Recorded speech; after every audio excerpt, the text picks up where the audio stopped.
You know that joyous feeling you get when you discover a delicious local restaurant is located just like a few blocks from your hotel? Well, I didn't know this, but my hotel restaurant here supposedly has the best breakfast buffet in Japan. So let's go try it out. First impression, beautiful, elegant. Let's go scope out the food. This looks like a very specialized tea. I can't read that, but it seems really important. Spinach smoothie, I believe. I'm gonna stay away from that. Homemade yogurt drink and black soybean tea.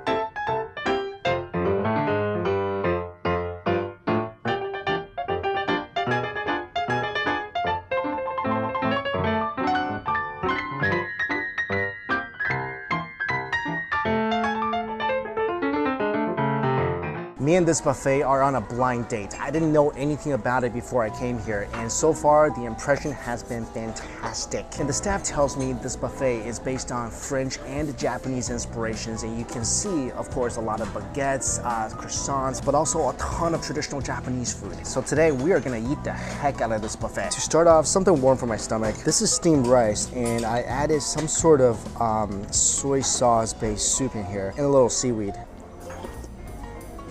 Oh, that's just what I needed. Yesterday, I think I ate half a cow, so I needed something a little soupy, a little light. It's sushi rice and just a very light soy sauce based soup. That was perfect. Beautiful starting point to my breakfast. Next, let's go with something a bit heavier. This is a stewed pork belly. Look how that glistens.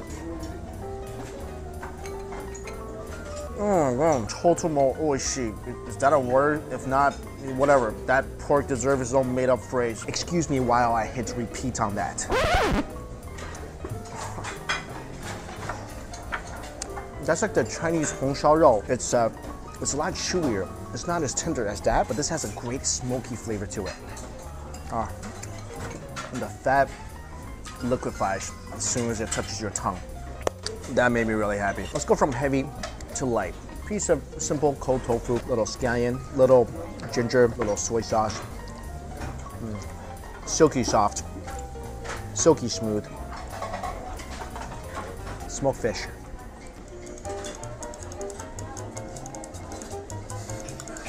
There was a lot of bones in that piece of fish. That caught me a little off guard. My bone removing kung fu, it falls way short of other Chinese people. I mean, my parents tried to train me when I was a kid, but then as I grew, I just kind of forgo my training. And then I moved to the States and all the fish bones are removed for you. Losing my touch.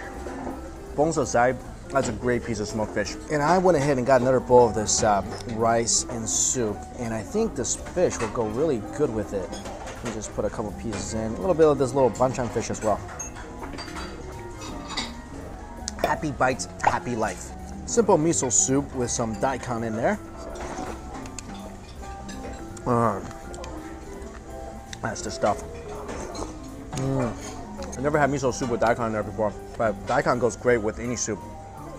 If you never had miso in Japan, you're missing out. This is way better than all that powder hot water stuff you typically get in the US. The soup is so flavorful, then you got that nice bite of daikon, and that brings a very refreshing texture and flavor to the soup.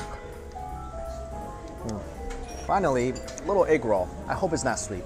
I'm not ready for sweet yet, but a little cold egg omelet. Not sweet, not that flavorful as well. I feel like that needs something. That needs like a crispy element to it. The scallions is not enough. Maybe some like preserved veggies would have been good with that. Just the drinks alone are so unique. I have here a couple of teas. Never had a soybean tea before. Tastes like soybeans. Let's try this fancy tea. Oh, that is crisp. It's almost got like a citrusy element to it. It's not sweet at all. This is definitely full-on tea with no sugar, nothing else added, but it tastes a little citrusy. It's so clean and refreshing. It's almost like tea leaves fell into a mountain stream and you drink that. Favorite item on that round definitely goes to the pork belly. Round two. I've only seen this omelet on Facebook. That just makes me smile because I think this is made with love. The outside tastes like a normal omelet. Then when you bite inside, it's just filled with gooey, lovable eggs. And I saw the steak sitting there, and I asked them, hoping it would be Kobe. They said it wasn't. If it was, I'd just be standing by the kitchen waiting for them to bring this out. Definitely not Kobe. So not used to chewy, really chewy, almost a bit tough piece of beef anymore after yesterday. This chicken in some sort of cream sauce looks really interesting. I feel like this is some sort of Alfredo sauce. It's got a nice creamy flavor, but I just kind of feel meh about that dish because the chicken's a little tough and I feel like that sauce is a bit too creamy. Now this is something interesting. They told me the French toast is what they're known for. Here it goes. Oh. Wow. Hang on a second. Oh, that is good. Let me try a piece with no syrup and no jelly.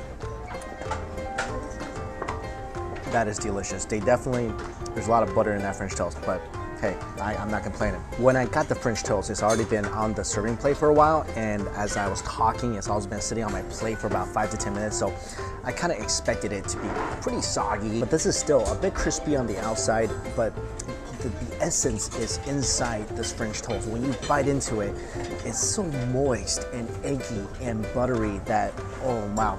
I'm not a big fan of French toast. Let me correct that. I'm not a big fan of regular French toast. You know, typically the French toast you get, it tastes good on the edges, but then the middle it just becomes this mushy, soggy mess. But the middle of this thing, although it's soft, it's a bit gooey, but also flavorful. I'm gonna dip this in what looks like kiwi jelly.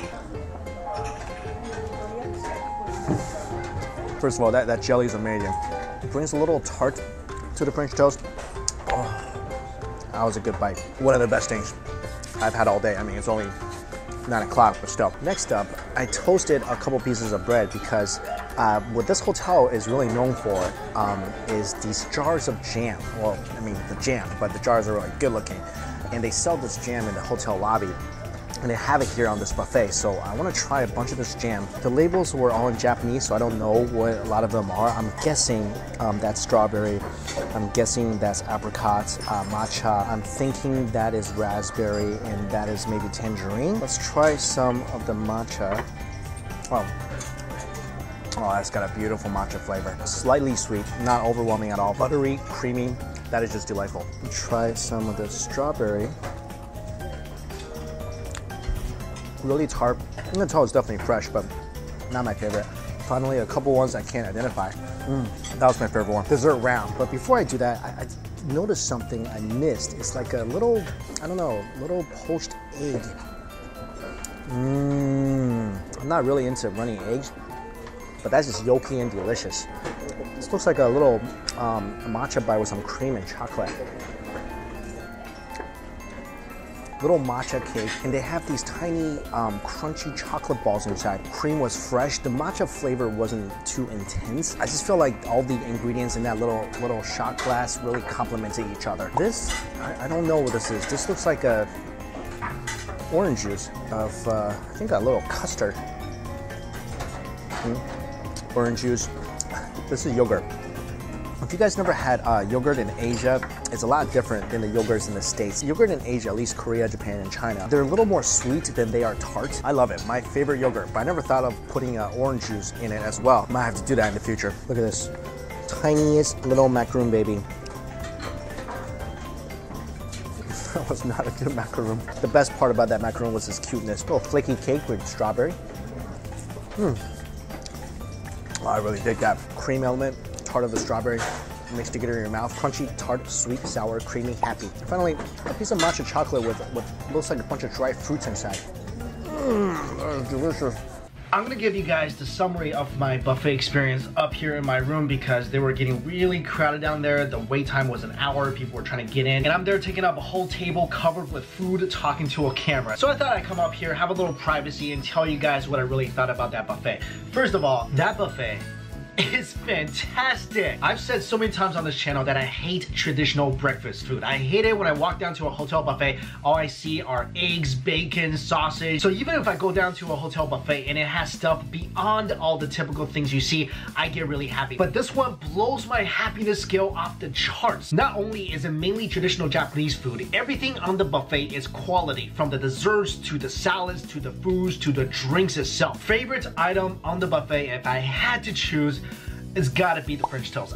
I cannot even believe I'm saying this. Like I mentioned before, I don't even really like French toast. And if you guys are here, you gotta try their wide array of jams. They were unbelievably fresh, also not overly sugary, which I love. And then you got all this delicate desserts. Comparing this to my trip to Vegas, when I go to the Bacchanal dessert bar, I load up. After I eat, I just want to find a cave and hibernate. But the desserts here, they were not overly sweet, not overly buttery. And I feel like that's the theme of that whole entire buffet. Nothing is overly done. Everything was made just to amplify their own natural flavors. You know, I ate a lot at that buffet, and this might be the first time in my life that I went into a buffet and didn't feel like being rolled out. Also the price, which I feel is incredibly fair. 2,200 yen plus tax, so comes out to about 2,400 yen. That's only $20. And before you go, well, that's still a lot of money, it's 20 bucks. Keep in mind, if you go to a random middle of nowhere Sheraton Hilton buffet, morning breakfast buffet, they're gonna charge you $14.99, and they're gonna serve you powdered eggs and crap from a can. So if you are ever in Kobe, you wake up really early and all the steakhouses are still closed, come to this buffet. You will not regret it. Like they mentioned to me, this buffet I think was ranked the top breakfast buffet in Japan 4 or 5 years running. And to me, this was like a blind date. I had no idea what this buffet was about. I just happened to book the hotel where this buffet was located. So it was like fate. As always, guys, the info for this place is in my description box. And as always, if you want to see what else I did in Japan besides eat, check out my vlog channel. That's also down below. And if you like this video, please hit that thumbs up button. I would really appreciate it. So until we eat again, see you later.